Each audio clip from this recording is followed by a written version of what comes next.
उधर राम मंदिर में चढ़ावा चोरी और गबन के आरोपों पर एसआईटी की जांच में ऐसे सनसनीखेज खुलासे हुए हैं जिसने सबको सन्न कर दिया है।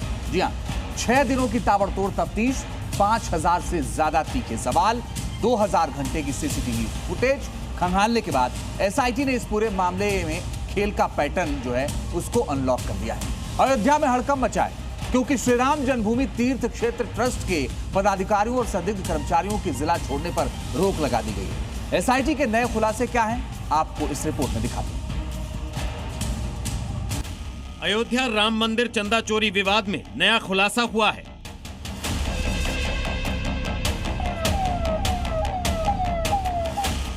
एसआईटी की जांच में चंदा चोरी का एक तय पैटर्न सामने आया है।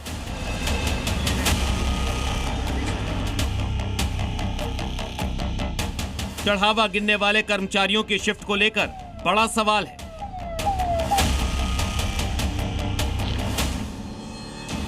एसआईटी की जांच में चंदा चोरी का एक तय पैटर्न सामने आया है।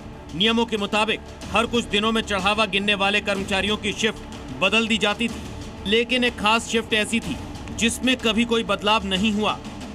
अनुकल्प मिश्रा और लवकुश मिश्रा हमेशा एक ही शिफ्ट में काम करते रहे और टिन्नू यादव भी इसी शिफ्ट में उनके साथ मौजूद रहता था। एसआईटी को शक है कि इसी शिफ्ट के दौरान दान पेटी से चंदा उड़ाया जाता था। एसआईटी की जांच प्रारंभिक पूरी हो चुकी है। आपको बता दें कि इस दौरान एसआईटी ने अलग अलग 113 लोगों के बयान दर्ज किए हैं। 25 से 30 लोग संदिग्ध बताए जा रहे हैं।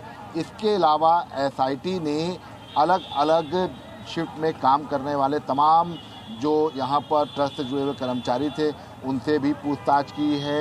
इसके साथ ही साथ तीर्थ क्षेत्र ट्रस्ट के पदाधिकारियों को बिना अनुमति जिले से बाहर जाने पर रोक लगा दी गई है। जो संदिग्ध कर्मचारी थे और उनके भी जो है जिला छोड़ने पर रोक लगा दी गई है। खेल सिर्फ शिफ्ट का नहीं था। चढ़ावा गिनने वाले मामूली कर्मचारियों के पास अचानक महंगी गाड़ियां और महंगे स्मार्टफोन कहां से आए? एसआईटी ने इनके फाइनेंशियल सोर्सेज की जांच पूरी कर ली है।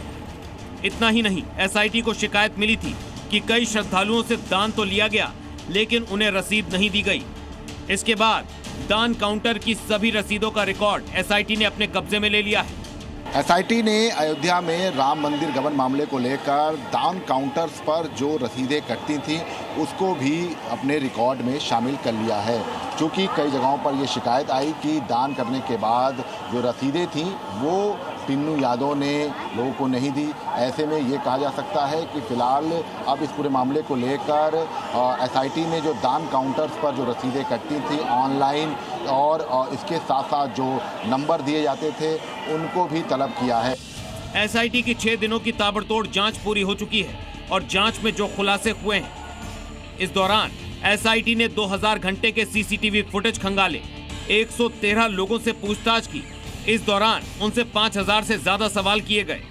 इस पूरे मामले में सिर्फ छोटे कर्मचारी ही नहीं बल्कि रडार पर कई बड़े नाम भी हैं। मंदिर के रेडियो मेंटेनेंस ऑफिसर की भूमिका इस वक्त शक के घेरे में है। सीसीटीवी कैमरे कब बंद किए गए, क्यों बंद किए गए और किसके कहने पर बंद किए गए, इसकी जांच अब पूरी हो चुकी है। इसके अलावा श्री राम जन्मभूमि तीर्थ क्षेत्र ट्रस्ट के पदाधिकारियों और संदिग्ध कर्मियों पर शिकंजा कस दिया गया है।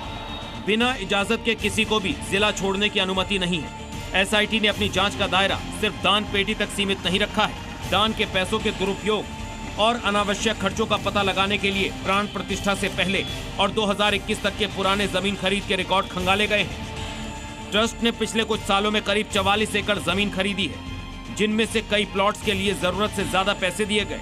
एसआईटी ने इसके पीछे की वजह जानने के लिए जमीन के पुराने मालिकों और ट्रांजैक्शन करने वाले बैंक अधिकारियों को रिकॉर्ड समेत तलब कर पूछताछ की है। एसआईटी ने जमीन से जुड़े हुए मामलों के कागजात भी तलब किए हैं।